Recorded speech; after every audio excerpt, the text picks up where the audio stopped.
Check this out. I'm going to show you the system, the matrix here in America. You want to see it? Here it is. Now, a lot of people are going to struggle with this. And a lot of people that I've told this to, they struggle. It's like they can't perceive to break this matrix. And all matrix is an indoctrination of thoughts and thinking in your mind that have been relayed to you over time of you growing up in this country. And I'm going to tell you why. It's real simple. Watch this. The people that implemented the system of slavery into our country also created your education system in 1903, created the General Education Board in 1903, put in $127 million in 1903. That's like how much now? So they took over everything you think, learn, and know. Everything the police is taught, everything the judges know, everything comes from them. So you see, the Constitution says you can't convert a right into a privilege and charge a license or a fee for it, or it's null and void like it never existed. Yet they've done that to your driving and your traveling. They converted your traveling into driving. They made it a commercial federal jurisdiction, and they've convinced you to sign a contract that makes you say, all right, I'm going to abide by all these commercial terms. It's not actually true. The cops don't know. The judges actually get paid for every single ticket. Every time a judge gets a ticket in his courtroom, they don't tell you this. The clerk files a SF-24, SF-25, SF-25A.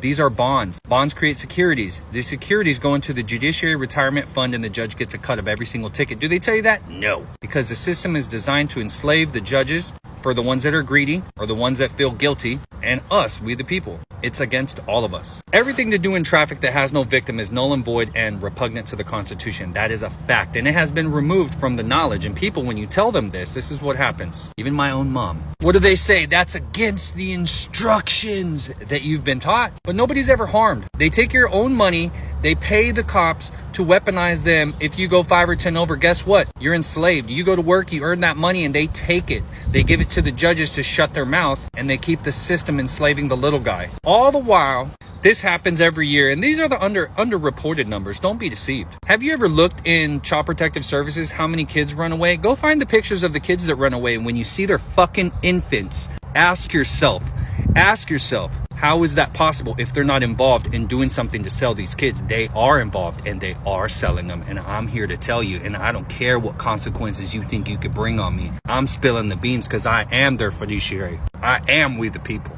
So ask yourself, fellow law enforcement officers, how is it that billions of dollars go into the system to fund you, to go after traffic violations, to fund and take the money from the people, fund the judge's retirement, all the while this happens every year? Shouldn't you take that money invested into this? You should. But why isn't it like that? Ask yourself. It's a system weaponized against us. It takes you, it takes me, and we the people to rise up to the occasion and to be the salt and to be the light and to be the change this world needs to see. State Nationals rock.